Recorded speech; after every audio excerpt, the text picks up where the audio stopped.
მადლობა მოგზაურობისთვის. Გვიდებ თუ ძალიან საინტერესო ლექცია გელოდებათ. ინგლისურზე გადავალ. Let me introduce Dr. Stephen Pemberton with the help of Free University and Agriculture University and Leadership School. Stephen was at the beginning of the internet era, World Wide Web era, and his contributor of maybe we can say every web standards that exists now and you are using every day in your phones or laptops. And Dr. Pemberton is now a human-computer interaction researcher in National Center of Computer Science and Mathematics in Netherlands. And let's say hello. Thank you.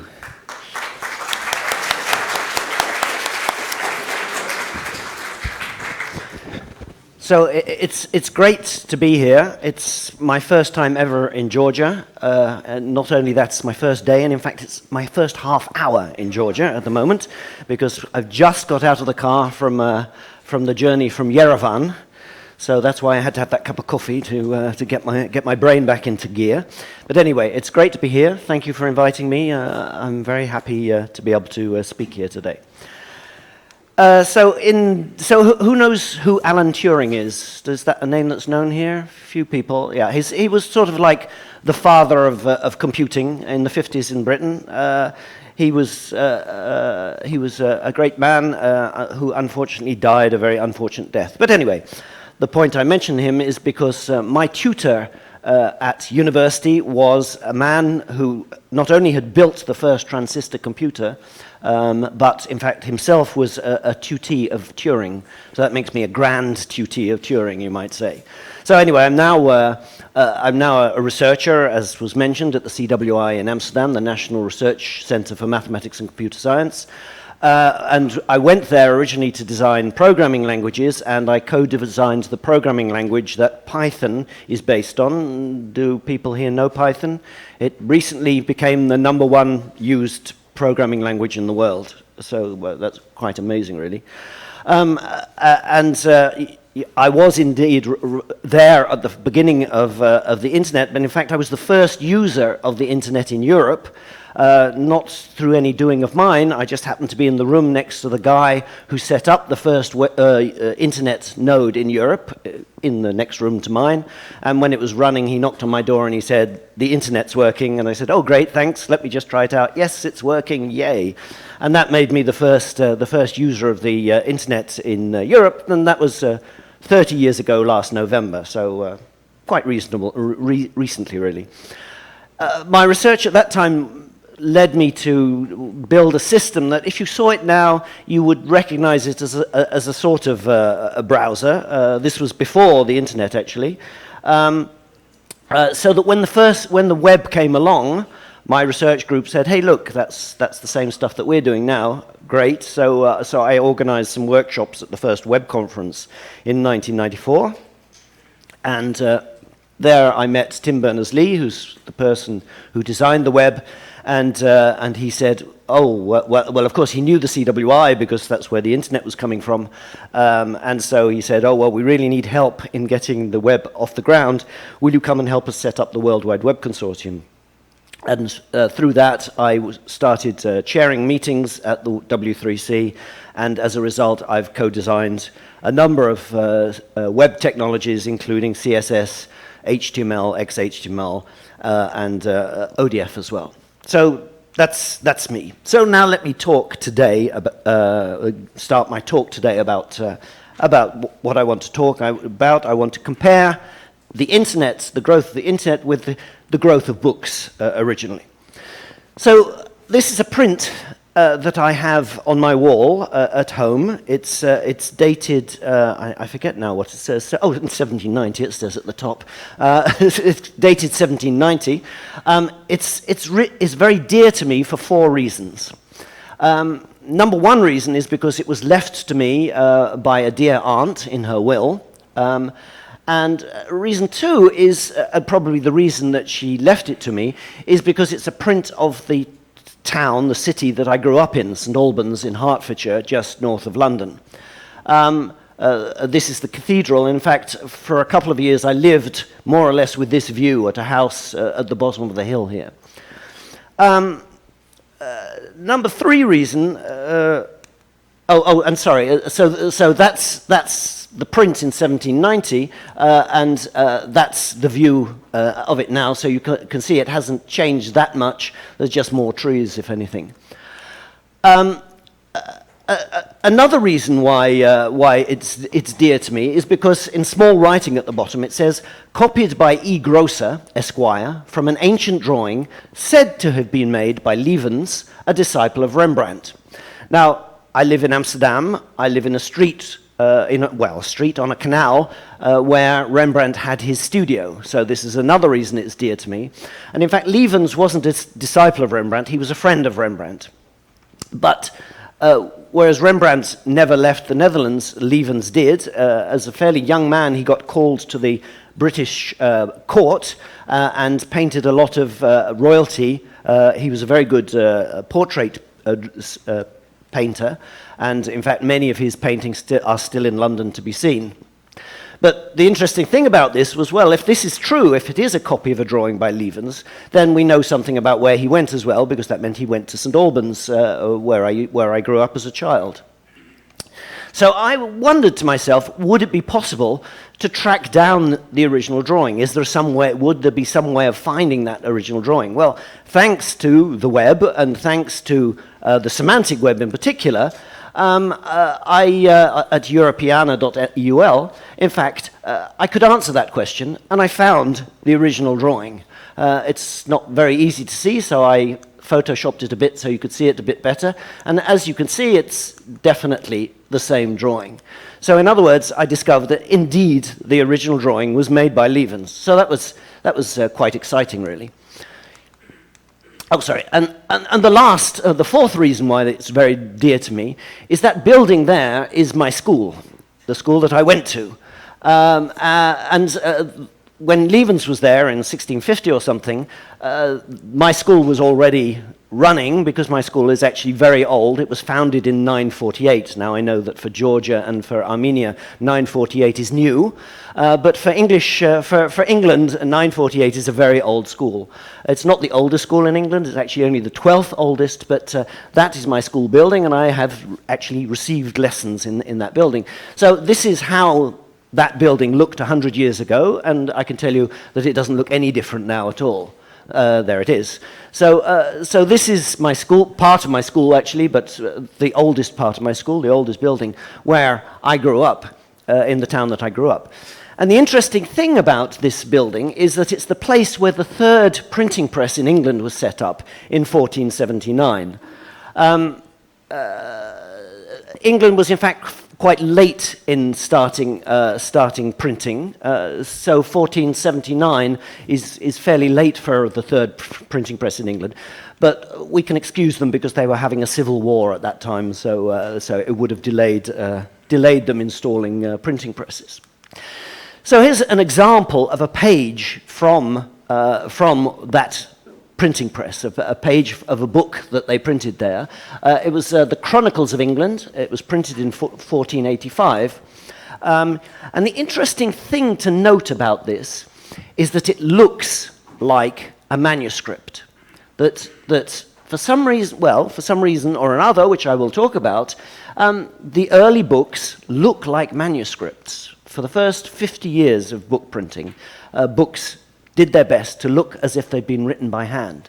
And the reason behind that is because books up to that point were written by hand, and they were very valuable things to have, and so it was important that people could still think, oh, well, this is a valuable thing, even though it wasn't written by hand and it was actually produced much more cheaply. So, until the introduction of printing, books were very, very rare and very, very expensive. And when I'm talking about expensive, I don't mean, ooh, that's expensive, but I mean, whoa, that is expensive. About the price of a small farm, in other words. So in other words, only very rich people or very rich institutions could afford to have books at all. The first universities were set up before the printing press, and in those days, if you were a student at a university, if you wanted to borrow a book, the price of borrowing it was to copy it out. So the library would lend you the book, but only if you agreed to copy it out for them. And in fact, what they often did is only gave you a part at a time, so that more people would be copying simultaneously. That's the way that they got more copies of the book, of course, because copying a book in those days was really difficult. And as an example, 1424, the University of Cambridge had one of the largest libraries in Europe, and it had 122 books. That was a large library in 1424.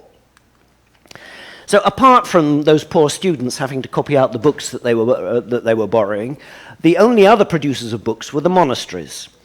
And here's a good example of why producing books was so expensive, because, and this is from Wikipedia, when the Anglo-Saxon monk Wearmouth Jarrow Abbey planned to create 3 copies of the Bible in 692, of which one still survives, the first step necessary was to plan to breed the cattle to supply the 1,600 calves, baby cattle, to give the skin for the vellum required. So their first step was to actually buy some land in order to raise the cattle, to produce the calves, to produce the vellum that they were going to write their book on.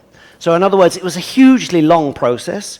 You had to get 1,600 calves for 3 copies of the Bible, which was also going to be expensive. And on top of that, you had the enormous work of actually copying it out, which was extremely painful, hours of work in poor light. So the book, as we know it, arrived in 1450, Gutenberg. And the interesting thing about Gutenberg is that there's not much new in what he devised. Most of what he used were known technologies. Ink, paper, wine presses, movable type is what he added to the mix, because in fact he was a metallurgist. He was a metal worker before he became a printer. And you can see that these were existing technologies, that he didn't have to invent ink, because the books that he produced we can still read now. The ink hasn't faded because ink was a well-known technology and a settled technology by that time. So there we have it in 1450 in Germany, the first printing press. What I'm now going to show you is in the next 50 years how the printing presses grew in Europe, and I'm going to show you it in steps of 10 years. So by 1460, you can see that the printing press, so in 10 years, the printing press had already spread very well. A couple in France, several in northern Italy, and several more in Germany. By 1470, the expansion had grown further, had reached into the Netherlands, at Amsterdam there, and got into Spain as well. In 1480, now we have a massive explosion of printing presses. You can see the Netherlands is a particular hub of printing, as is northern Italy. And you can see the first 3 printing presses already in the United Kingdom. By 1490, it's exploded yet further, and by 1500, which is where I'm stopping, we have all those printing presses all across Europe. The slides are online. If you can't find them, then you're not a very good student, and the details of where all this data comes from are on a link on the slides. So what you see is, in 50 short years, an explosion in the printing press across Europe. So that by 1500, we had 1,000 printing shops. they had produced 35,000 book titles in 20 million copies. Now, if you compare that with the 122 books that Cambridge had just before that time, you can see that this is an enormous expansion in the amount of information being spread and being available. What it also meant, of course, was the price of books tumbled because they were much easier to make now, that you didn't need years to copy them out. You could do it in a few weeks. So the first Bible cost 300 florins, which was, of course, not cheap, about 3 years' wages for a clerk, but it was affordable. You could save up and buy a Bible if you really wanted one. And what it meant was that books now became a new method of distribution of information within around the world, but of course mainly Europe at this time. But it was a paradigm shift. A paradigm shift is when something happens that changes your view of the world, changes how you think about the world. It was a paradigm shift, and it caused a whole bunch of new industries to emerge.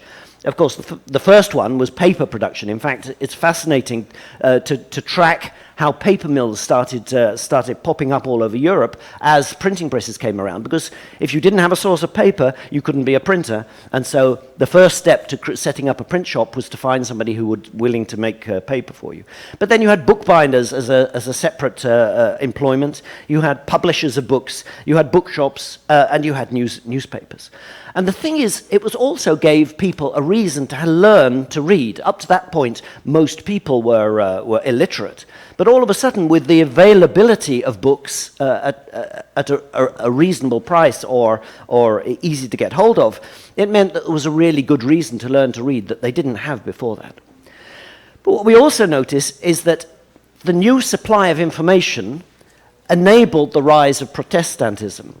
And also the Enlightenment is ascribed to the availability of books. Up to that point, really you only got your information via the church, and all of a sudden there was now a source of information apart from the church. So up until the point of the first books, all information had essentially been in the hands of the church, because even in universities in those days were primarily religious institutions and run by the church. So all information came through the church. So the church itself had a lot of control over the supply of information.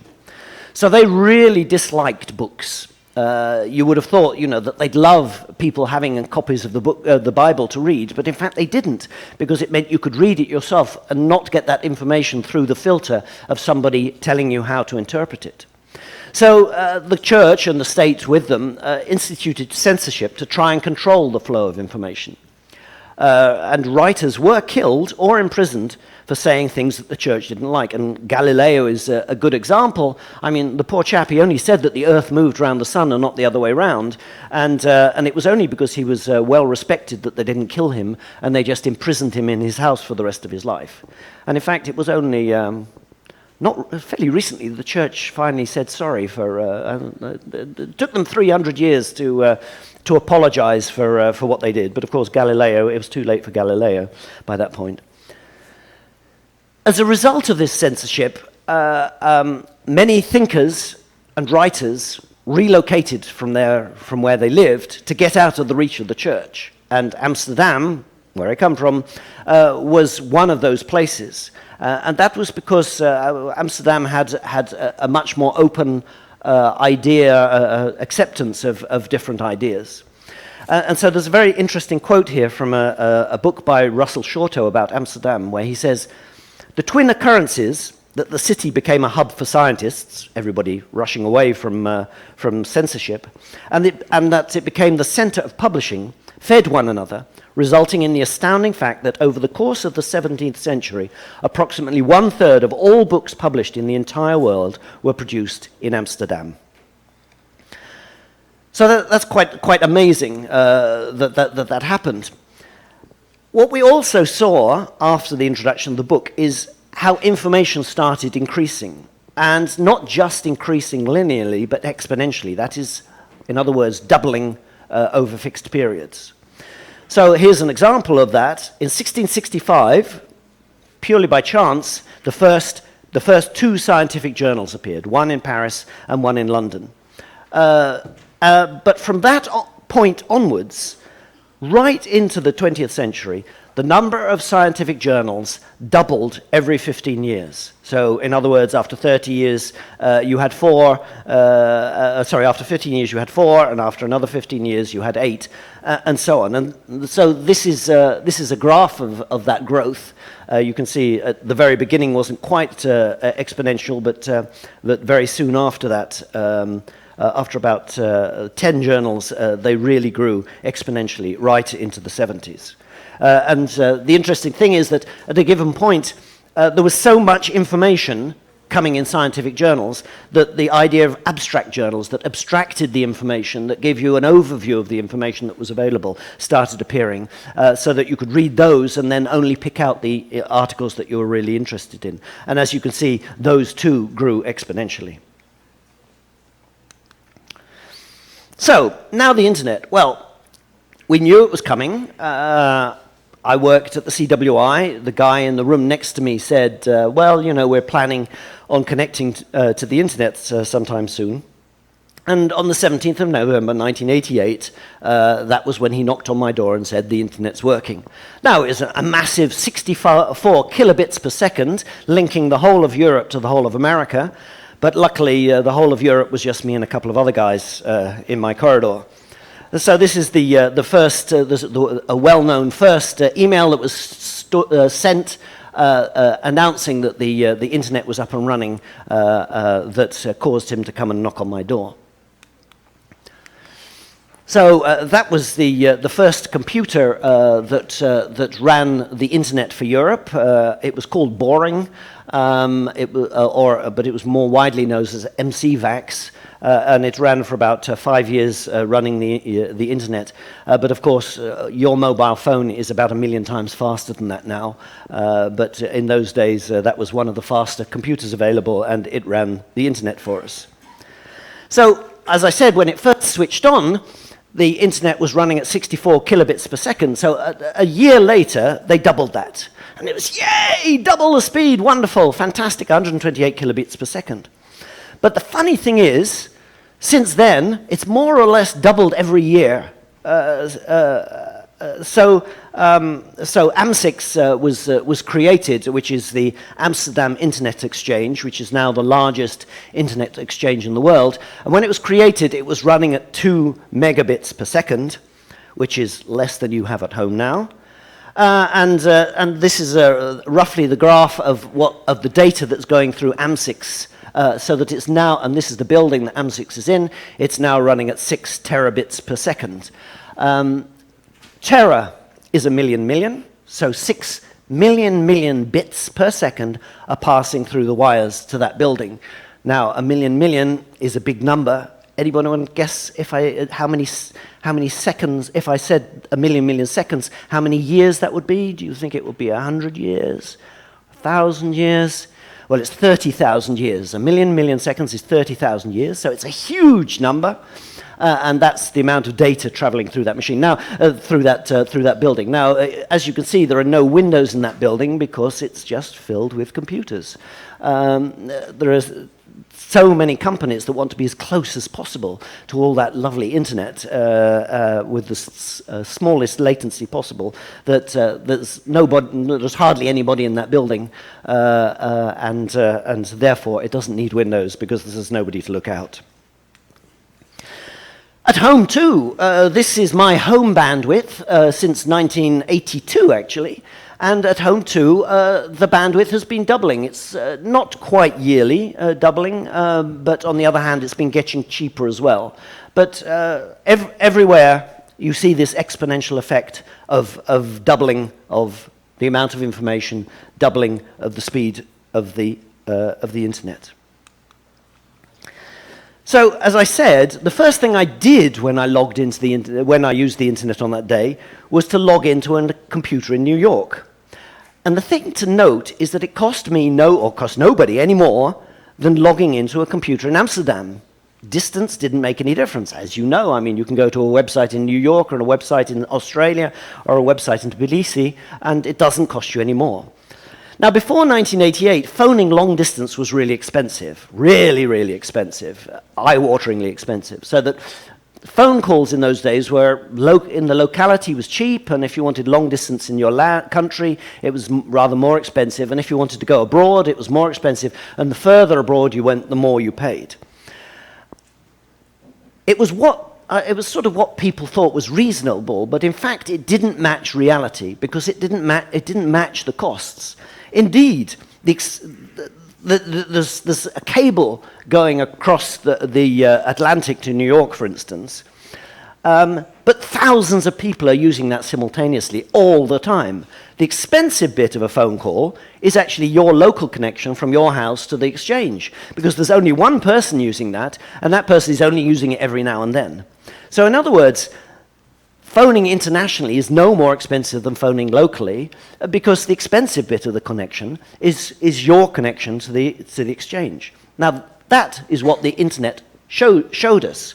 It showed us what the true cost of communication was. And that's why now we can phone America for free by using Skype or WhatsApp or whatever, because it doesn't cost more, where the distance doesn't affect what it costs to connect to places. The internet made this very clear, that the model that they had for communications was actually ripping us off. And of course, that's still happening now with mobile phones. I've had to switch my phone off because they want to charge me 120 euros for 1 gigabyte of network while I'm in Georgia, which is of course a complete rip-off, because I can buy a SIM at the airport and get 25 megabytes for 11 euros. So the phone companies are still trying to rip us off, but at least we can navigate round them and correct that error. So once the internet got fast enough, it started being possible to do voice calls, and now there are dozens of programs you can do with it. So phone calls have become better, yeah, the quality is much better, and they become free because we've got the right infrastructure. Now, the lucky thing about this is that the internet isn't owned by anybody. So the telephone companies couldn't do anything. They couldn't stop anybody doing this. There was nothing they could sue anybody about. And so they just had to watch and see their golden goose be slaughtered. So the web came along. The first server was in 1991. Tim Berners-Lee, and actually together with another man who gets very much less publicity about it, Robert Caillou, also a very nice chap, very good thinker, very bright man. They created the web together, and it's comparable with the book in the sense that there was very little new in the web. I mean, a lot of people think that Tim Berners-Lee must have been a genius to produce the web, and they've awarded him all sorts of prizes and awards and stuff for being so brilliant, and they think, he's such a humble man because he never boasts about it. But the truth of the matter is, he didn't have to think about too much new. What he did, there are two things that he did well. He brought together these existing technologies. And there were many people doing similar things at the same time. There were 4 or 5 options at that point that might have become the web. And he put them together. And there are two good things. The URL, which he did invent, and that's the only thing that's really new about the web, which allowed you to bring together existing content, so that if you were making a website and you had already had some content on the internet before the web, then you could quickly bring it into the web, and it was very quick to make a website. That was one reason why it was good. And the second reason was, it was the only one being offered for free. You could get it for free. He wasn't charging anybody. It was free to use. All the others wanted you to sign licenses and maybe pay some money. That is why his web got successful and the other webs didn't. And so that's why he's humble, because he knows that I'm listening and that I know that he didn't do that much really, and that the clever thing that he did was make it free. So we now have the web. It did pick up. In fact, it's expanded exponentially, just in the same way of the books. I should have put a graph here, a reminder to myself to add a graph here showing how the web grew in the first few years. But it grew exponentially just in the same way as book printing did. But the thing about the web now is actually replacing books in many areas, as well as many other things. So a number of books that now no longer exist are, for instance, telephone directories. The encyclopedia companies have all died. Train timetables, you don't buy a book for that anymore, you look it up online. There are certain other reference works like dictionaries and so on, which now you just do all online. All these things are already gone, and I believe many other sorts of books will follow. I believe then that, and we're still in a middle period where this process is ongoing, but I believe that books as an artifact, as something that you can hold or put on your table or in your bookcase, will become a niche market, because all information in the end will be internet-based, and that's a good thing. No matter how much you like books, because I love books, I have a house full of books, I have too many books. My eyes are bigger than my bookshelf, as I say, so that I'm always buying books and I'm not quite sure where to put them. Now, what I believe is that just as the internet showed us the true cost of communication, that it will eventually show us the true cost of content. To publish information in a book, you need an expensive infrastructure. We've already talked about these things. Paper manufacturer, to start off with. You need printing presses. You need distribution channels and publishers. You need advertising. You need bookshops, all to support the dissemination of information via books. So that when you buy a book, most of the cost goes to the infrastructure. And I can tell you that as an author who's written books, only the author gets, if he or she is lucky, gets 10% of what you pay when you buy a book. In fact, there are very few people in the world that can make money just writing books, because writing a book takes a long time, and you're not going to get a year's salary from the sales of your book.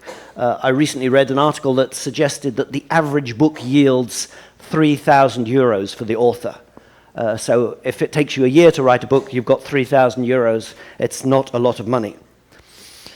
But the thing about the internet is you don't need that infrastructure anymore. You don't need paper, you don't need printing presses, you don't need distribution channels. Anyone can publish, even from home. So where the books made everybody a reader, the internet can, in time, make everyone a publisher. It's a little known fact that the web was originally designed as a read-write infrastructure. That is to say, not only for getting web pages in, but also for editing and pushing web pages out. Unfortunately, the first successful web browser, which was Mosaic, left out that publishing part. And in fact, all other browsers have left it out as well, which means that a browser now only allows you to read web pages. That caused the creation of Web 2.0, where now you can sort of add information to pages, but they've added extra technology on top of the web in order to enable that, even though the web was actually built for that. So Web 2.0 was the term that was coined by a book publisher for a series of conferences, which conceptualized the idea of websites where the users add information and that the website gains value through the user adding data to them. Well, some of the good ones are like Wikipedia, but Facebook is one that entirely exists on information produced by the users. Flickr, the photo site, similarly. Now, there's a danger of Web 2.0, is because you put a lot of work into a website, you add stuff, and in a way you commit yourself to it having done that, and you lock yourself into their data formats as well. I mean, you give them the data, and many of them won't give you that data back. It's theirs, it's not yours, even though you've written it. And this is similar to data lock-in with software, that when you use a proprietary data format like Microsoft Word or PowerPoint, which I'm not using here, it means that you can never, or with great difficulty, move to another program if a better program comes along. So you lock yourself into that software because you've used their formats and they're not going to release those formats to you. So moving comes at a great cost. And similarly, there's no standard way of getting your data out of one Web 2.0 site to get into another. For instance, if you're sharing your photos on one website and you upload thousands of photographs and you tag them and add information and so on, and then a better site comes along, what do? Do you have to start over all over again? You're locked in very much to that original site. Similarly with social networking sites, well, largely it's become Facebook these days, but similarly, you become friends with people, you publish information, and if at a future date something better than Facebook comes along, it's hard to move over to that new one, so Facebook sort of locks you in. And for instance, genealogical sites, which is where you build your family tree, well, there are several of them. What you do is you build your family tree and you hope that other people are building their family trees as well. And the genealogy site says, oh, there's somebody over there who has somebody with the same name born on the same year. Maybe that's the same person. You should contact them to see if you're related. And that's the way that you build up your family tree, because you find these similarities and you can build your family tree up using other people's data. But the problem is there's more than one genealogy site, and you built up your family tree on one site. Maybe the people you really want are on another site over there. You can't just take your family tree over to that site now. You have to start all over again. You have to do the work all over again.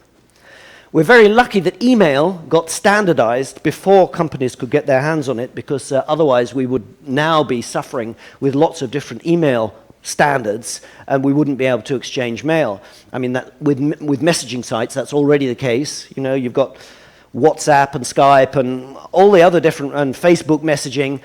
None of them talk the same protocol, so you can't collect that all into one place. You've got to have lots of different messaging programs just to contact all your different friends. And that's a problem of not having standards. And of course, if the site dies or your account gets deleted, then you're stuck as well. There are loads of, I mean, literally hundreds of examples of websites where you add information and you build stuff up, and then they close down or change their direction. And I mean, I've just mentioned a few here. mp3.com was a place where you could upload MP3s of your favorite music. They just closed down. All that work done for nothing. Or they've got a lot of power over you. They can close your account down. So for instance, somebody's Google account got hacked, and so they closed his account down. 4 years of email lost, no calendar, no social network. It was a disaster for him. There was somebody else who was only trying to download the email addresses of all his friends into Outlook, and Facebook doesn't allow you to do that, and they discovered it, and so they closed his Facebook account. Or there's a woman whose account was closed because she posted a photo of her breastfeeding her child, and that was against the rules of Facebook, and they closed her account. So this is really... This illustrates why the thing called Web 2.0 is a bad idea. Because of all these things, you don't own your data. Somebody else, a company, owns your data and has control over you and your data. So what we really need to happen, and so this is a future plan, is that everybody has their own website, and that can be a very small thing. It can run on your modem at home. Most home modems now support this. If you attach a disk to it, it will act as a web server. So you have a personal website with your photos, your family trees, your business details, with agreed methods of protecting the privacy of it, so that only the people that you permit to look at it get to see it. And then you have programs that you agree to allow to see bits of that information, aggregators, who come along and turn this into a genealogy site or a photo site or a social media site. But it means that you own your data and you can decide who gets to look at your data. So the only thing that's missing at this moment is a standard way of identifying who can look at your data, but otherwise this could be done tomorrow. And identity is one of the issues of the current web. The thing is, you log into your computer knows who you are, but every time you go to one of these sites, email, bank, whatever, online, you have to type in another damned password. And of course, everybody's saying every site should have a different password, and it's got to have, you know, a capital letter and a digit and all those other funny characters. You can't remember all those passwords. And so there is a solution, and I want to explain how it works. So public key cryptography is a method of locking data, so that when the data gets shipped between two places, it looks garbled because it's been locked with a key. And everybody has two keys: a public one that anybody can have, and a private one that only you can have. And what it means, and the keys work so that if you lock a message with the private key, the only way you can unlock it is with the public key, and vice versa. If you lock it with the public key, the only way you can unlock it is with the private key. That's how the system works. So for instance, if I lock a message, an email message, that I want to send to you, if I lock it with my private key, it can only be opened with my open public key. So I send you the message and I say, here's a message from me. Now, what you do is you take my public key and unlock it. If my public key unlocks it, then it really is from me, because I'm the only person in the world with a copy of my private key. So what that means is if I say, here's a message from me, you can really guarantee that it's from me. You can see it's from me. This would be great because it would we would have no spam anymore. You wouldn't have people trying to fish you for your bank account, because the only way you would be able to read the message from your bank is by using their public key to open it. And if it does open it, then you know for sure that it really has come from your bank. The other way round is, if you send me a message locked with my public key, I'm the only one that can unlock it. So you can send me a message and guaranteeing that I'm the only person in the world that can read it, because you've locked it with my public key, and the only way to open it again is with my private key, and I'm the only person who has that in the world. And then if we combine those two things, I lock it once with my private key and once with my public key, then you know it's really from me. If I lock it with my private key and your public key, then you guarantee it's from me, and I guarantee that only you can read it. So there's a guarantee that the message really is secure between you and me. That's how WhatsApp works, actually, with private messages now. It uses exactly this mechanism. And what we need to do is add it to websites so that instead of logging in, you still register with a website, but you give it your public key. And then when you click to log in on that website, all the websites it does to your browser, it doesn't even say it to you, it says to your browser, here's a random message which I've encoded with your public key. Please decode it for me. So your browser gets your private key, unlocks the message, sends it back, and the website says, yes, that's the message I sent you, you can come in. So in other words, you can get into a website without a password. And every website can work. If every website works like this, then we don't have to have passwords anymore to get into and out of websites. In fact, this was in the original design of the internet. At the very lowest level, that once you connected to the internet, it would use public keys and private keys for all communication. But at the time when it was designed, it was too expensive to implement. And the big mistake that they made was not leaving a hole so that it could be plugged in later when it was cheaper. And now we have to do all these passwords at websites, when in fact it could just be done under the water. We can still do it, but it means re-engineering a little bit of the internet. So, will this idea of decentralized web happen? And I think that it surely will. It's, as I said, trivially easy to have a website at home on your modem. The connection speeds are now fast enough, and anyway, a personal website doesn't require very much data bandwidth. There's not much information there compared with the other stuff that's going over the internet. And there are already some people trying similar things out, for instance, Tim Berners-Lee Solid. So I think that one day, in the near future, this will happen, and what I think then will happen is that Facebook will die, because this solution is very much better than Facebook, because the data is yours. You decide who gets to look at your data, and you get to keep it and delete it if necessary.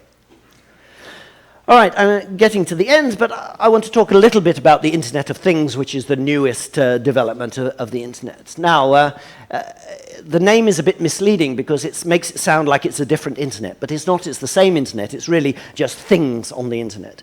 Now, because of who I am, I get given rather odd gifts sometimes. So here's an Internet-connected coffee cup. I can promise you, so I do this so that you don't have to. I can promise you, you do not need an internet-connected coffee cup. It's not a particularly useful thing. If I use it, which I don't use very often, but if I use it, then my telephone buzzes when the coffee is at the right temperature. Great. I also have an internet-connected toothbrush. Again, take it from me, you do not need an internet-connected toothbrush. It doesn't give you any added value. But, that said, there are some things which are useful. And for instance, at my home, I have internet-connected controls on my radiators in my central heating, and that really is useful. The one thing that really annoyed me about central heating is that there's just one control for the central heating, and that's in the living room where we sit in the evening. But at night, the bedrooms are cold, but you don't want the sitting room to be warm, so that means you have to go around switching off all the radiators separately and then put the temperature up so that only your bedroom is warm. So too much work. This is just great because it means that each separate room, you can give a different time scale for when you want it to be warm and when you want it to be cold. It's absolutely great. I recommend it thoroughly.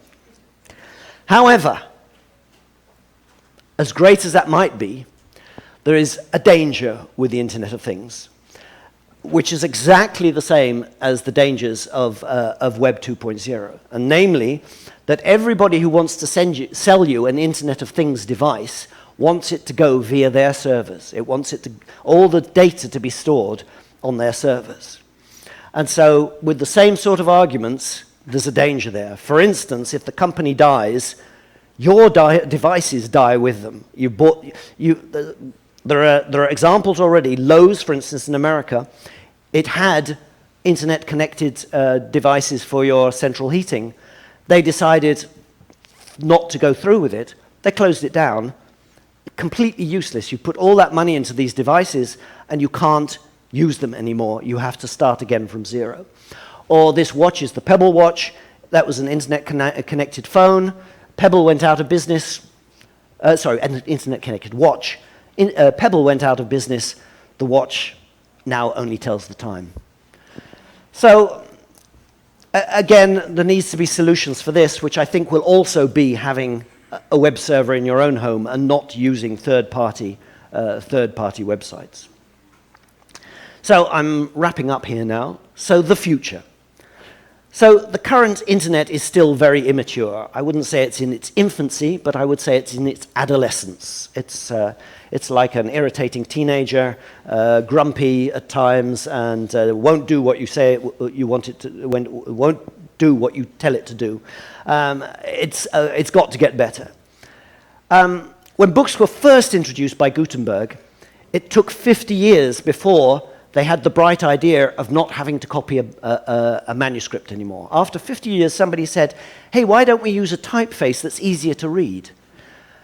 Which they did, and that's typical typefaces that we use now. So all of a sudden, after 50 years, somebody in Italy had this bright idea, and suddenly books didn't look like manuscripts anymore, but they looked like the modern books that we have now. We're still feeling our way in society how to use internet. It's taken us by storm. It's so many things that are being tried out, so many things that are working and so many things that are not working. The first books look like manuscripts, and this happens with lots of new things. If you look at the very first cars, they look like horseless carriages. There are lots of reasons for that, but largely it was because that's what people expected carriages to look like, so it was just a motorized carriage. The funny thing was when radio came along, and they put plays on the radio, they required the actors still to dress up in the clothes of the rolls because they thought that without that they wouldn't be as genuine. And actually, the web is still imitating old media to a large extent. We haven't yet learned how to use the web and the internet properly. What is to come? Much more interlinking of services. All information freely available or at a very low cost. I think that when we find out the true cost of information, it will end up being very, very low. Of course, we will have internet everywhere. Your lights at home, your oven, your alarm clock, everything will be connected. All communication in the future will be via the internet. In fact, strictly speaking, it already is, but we don't necessarily know that. But everyone will be a publisher, or will be able to be a publisher. It also means that nothing will be unavailable. Books never have to go out of print ever again, because there's no cost to reproducing it, to getting another copy of it. So the internet has been a paradigm shift. Up to now, existing information has been distributed by people with concentrations of the means of distribution, all that infrastructure. They've been the owners of that, and they've been making money out of distributing information for you. So they're very unhappy. Newspapers, books, scientific publications, and music all exist using large infrastructures. Many of these will die. The music industry is healthy, the record industry is not, because nobody needs the record industry anymore. Everybody's streaming their music. So the old media is struggling to retain ownership, and they're doing their best to try and keep it out of our hands so that they can hang on to it. But I think that in the end, they will lose that battle. I believe we're at a turning point in history, just as with the introduction of the book, that is going to change our society in a big way. It's going to have as great an effect on society as the book did, only much quicker. So that I think it's quite possible that we will have a sort of second enlightenment, whatever that's going to be. At this moment, we're in a very turbulent period because we haven't worked out how to use it. And so we're sort of got tugging from the old world and the new world at the same time, and that's causing a lot of turbulence in our world. But there's this very nice quote from Roy Amara of the Institute for the Future. We tend to overestimate the effect of a technology in the short run and underestimate the effect in the long run. Thank you.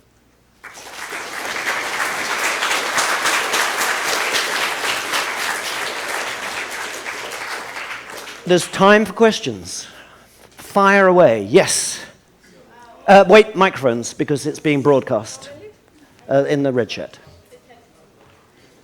And number 2 question, so you can have the microphone ready. So, yeah? hello. Yes. I have quite disconnected 2 questions, but I have to ask you. So, in 2018, the hardcover book sales rose about 7% in sales, and ebooks decreasing 3.6%, plus the vinyl records rise about 12% in sales.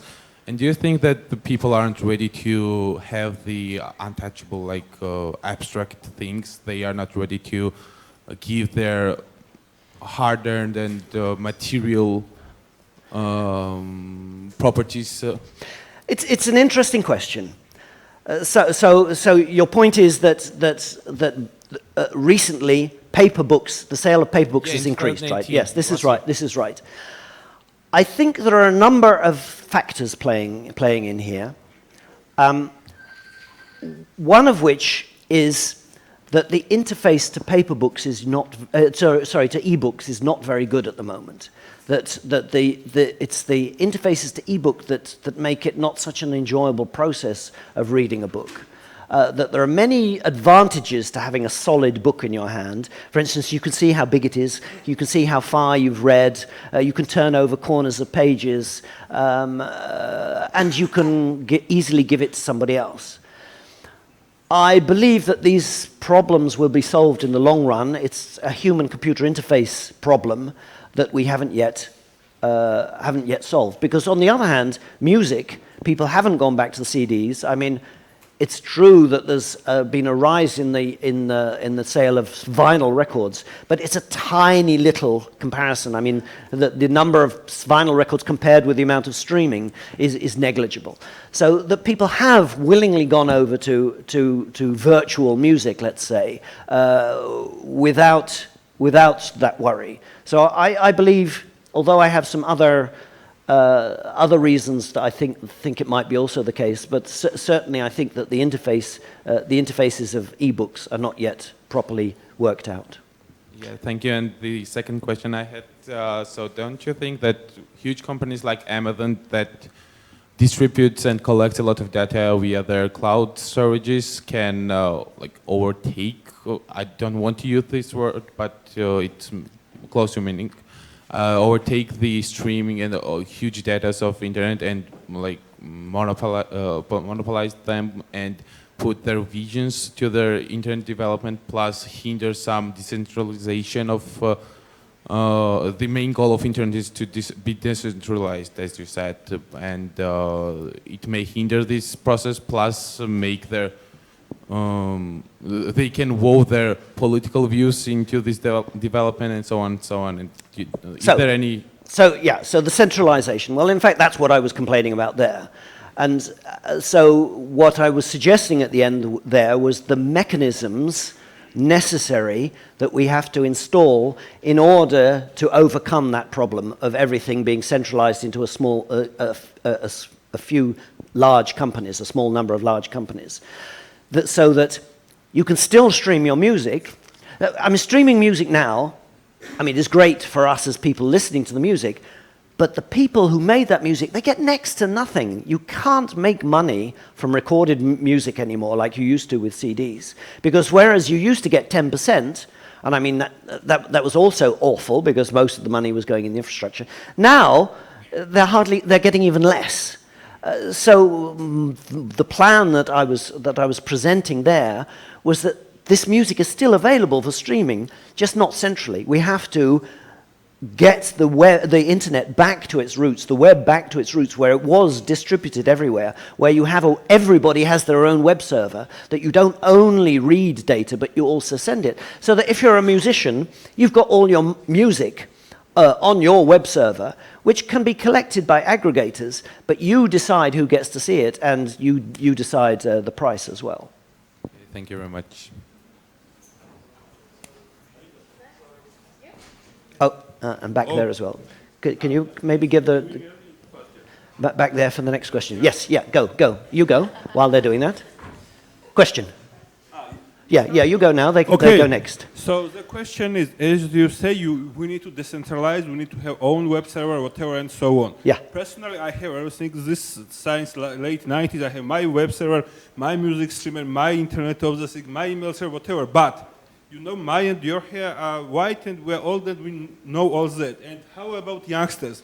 All this need extensive coding, and in the past we had very simple languages like COBOL, whatever. And now we shifted to the very strange languages. Even in Python, we have close parentheses, open parentheses, figurate parentheses, whatever, apostrophes, whatever. So how normal people are supposed to understand all this? Okay, I'm not asking them to understand it because they can already do the stuff now, like getting onto the web without these problems that you say. I mean, that part, the reading part, is easy for everybody. You just have to make it equally easy for the sending part. They know how to add data to Facebook. Everybody can do that. You just make the same interface or a similar interface to your own web server. Everybody will be happy. If your own web server looks like Facebook, that's fine. Who will make it?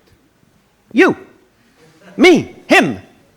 Whoever. We're very few, the people who understand and know basic behind all this stuff. Yeah, but that's true of anything. I mean, I'm saying it's we possible. We won't do it for free. It's easy, and maybe there's somebody here who thinks, that's a great idea, I'm going to do this. There you go. Okay. Yes, back there. Hello. First of all, thank you for the great lecture. Pleasure. I heard that you talked about the way of decentralizing the internet. And one of the mechanisms to do that, you included end-to-end encryption between the client and server to decentralize the internet and make the data more secure. Don't you think that blockchain is the way to do that currently? It's possible that blockchain would be a way of doing that. There are some advantages and disadvantages, but I don't see the necessity of adding another chain of or another level of technology. I mean, there are things that blockchain is really good at, above all for reducing the need for third-party trust. It sort of removes the necessity for trust. But public key cryptography is in wide use. If you go to a site with HTTPS, then it's already using that. And all I'm suggesting is a way of using that even more so that we don't have to have all those damned passwords. So I think there are good things that from blockchain, but I don't think it's necessary for this particular purpose. So, in your opinion, what we need is a stronger SSL encryption to make the data more decentralized. Sorry, for my opinion? So your opinion is that we need a stronger SSL protocol? Well, no, we just need to use public key cryptography instead of passwords. It's that needs to be pushed down one level so that you're not aware of it happening, but that it happens automatically. The computer knows who you are. The computer that you've logged into knows that you're really you, and so it can pass that information onto the websites without having you remember passwords for every website. Okay, thank you very much. Right.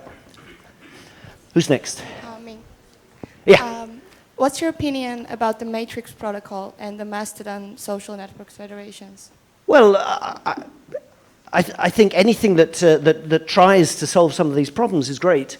But they have a different approach. They don't think everyone individually should have these web servers, but they think there should be some local centers where these are centralized, and you use someone's server that you trust. And so the problems are abstracted away from the normal user. So, well, I agree that the problems should be abstracted away, but I don't think you necessarily have to do that by centralizing anything.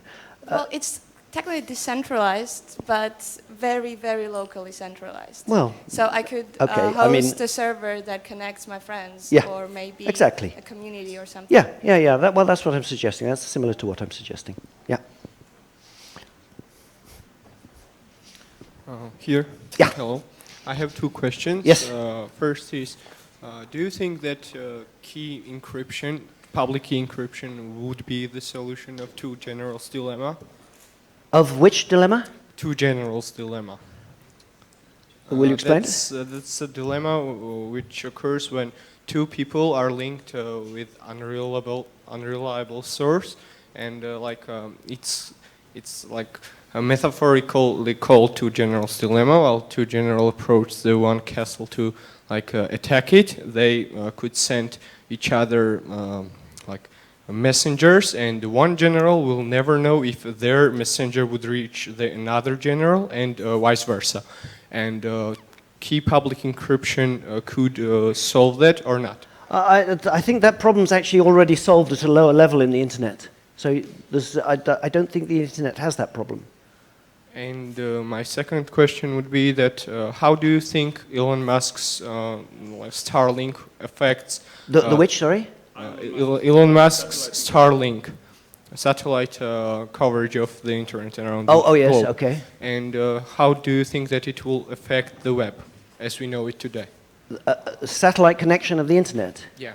I don't think it'll affect the web at all, because the web is one level higher, and it really doesn't care about which method is used for communication. So you think that it won't change anything about it? I don't think it will change anything about it. Thank you. All right. Hello? Yes. So I would like to know what's your opinion on internet neutrality. 1 or 2 years ago, they actually tried to cancel it in the US. I'm sure you're aware. And kind of what do you think about it? Well, I think that it's absolutely essential, and the idea that there shouldn't be internet neutrality is, of course, something you would expect from companies, and I think that you really need to prevent it happening at a legal level in countries. Yeah, so I'm a big supporter of internet neutrality. So do you think it should be regulated by the government?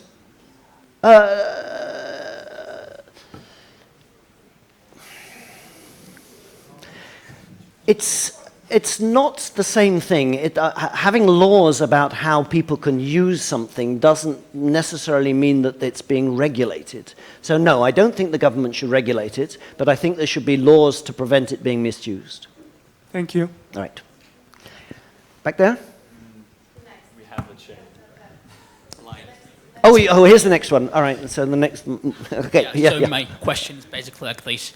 So you probably know that most of China, the entire internet of China is controlled by the state. So is there any ways to make that internet free from the censorship of their country?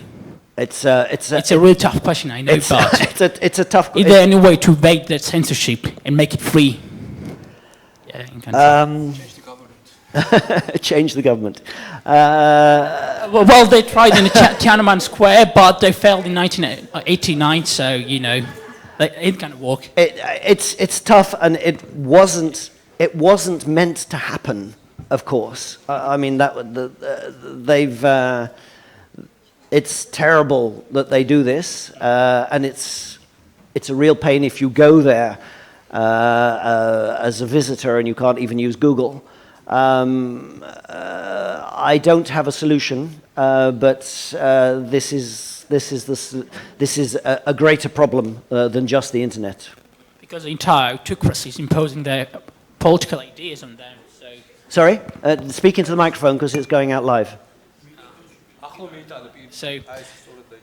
Speak into the microphone. Okay, so 1 in 6 person lives in that country, so I think it's a huge problem. We've got to solve it. Yeah.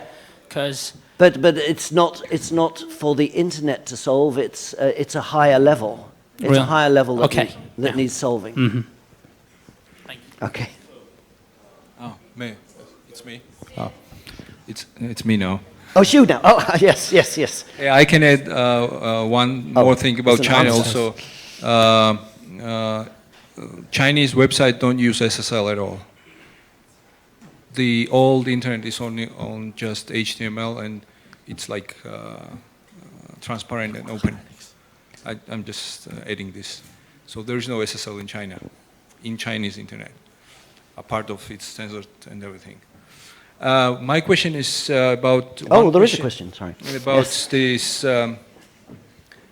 public and private key use. Yes. And, well, to my understanding, it's everything is going to device oriented. Like if I'm using private public key authentication, it's like bound on device, right? Yeah. Because I cannot type my private key or something like this. No, but I mean, there are methods of getting a pair of keys from one machine to another. It does not exclude the human intervention. It doesn't exclude it, no. I can use my fingerprint to use my private key. Yeah, absolutely, of course, yeah? of course. Yeah. So, yeah. And second question, was there any attempts back in 80s, 90s, when there was the development of the web standards, running to you some corporates to close down your standard as web picked up and it... sorry, what? I mean, was there any, were there any attempts from corporates to come to you and suggest to close down the... Well, it was free and open, the standard. So there were no suggestions to close it down, but I would say that we're at a very dangerous moment now, because W3C used to own HTML, and the browser manufacturers have taken control of it. And I think that that's a very dubious and unfortunate thing that's happened, because essentially that's given control to Google over the language of HTML.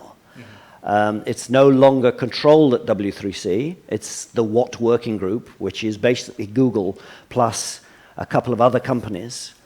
And And I honestly believe that what they're currently doing is not valuable for the web. It's actually making the web worse. So at the moment, I believe that the web's in a period that we've got to turn it around and get it back to how it used to be, and push it in the right direction. And giving the web to the browser manufacturers is absolutely the wrong thing, and W3C has made a big mistake in doing that.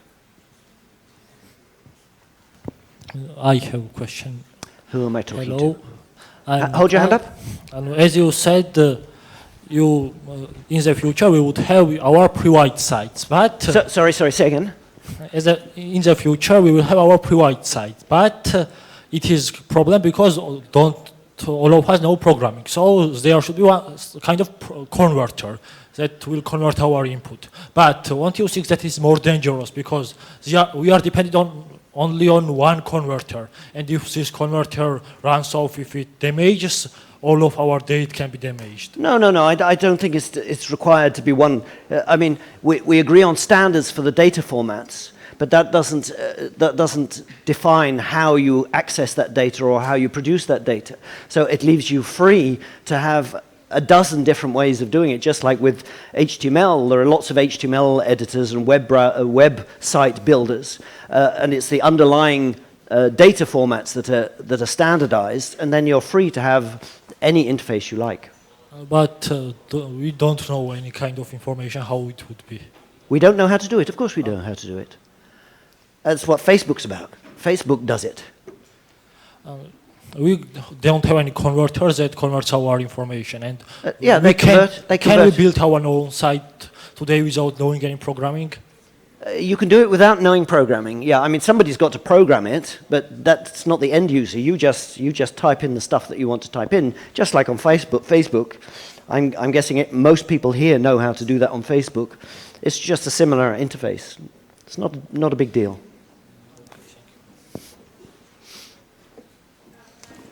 Where are we now?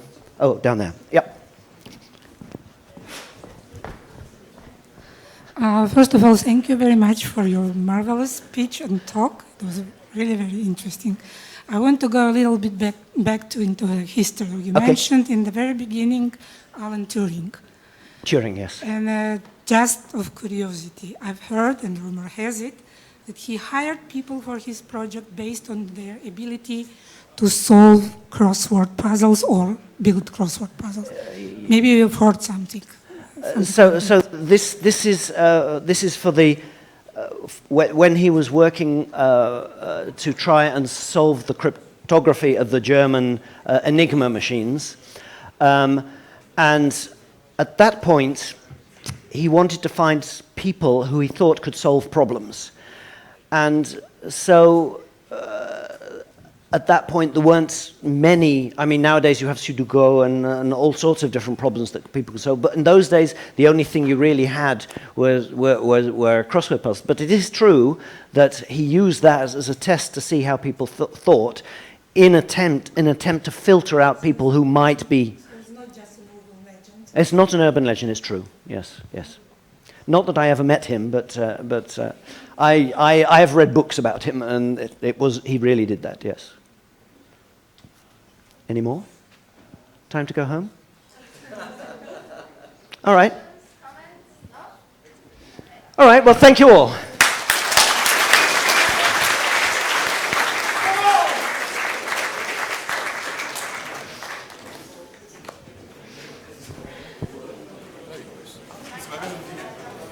Microfone, por favor.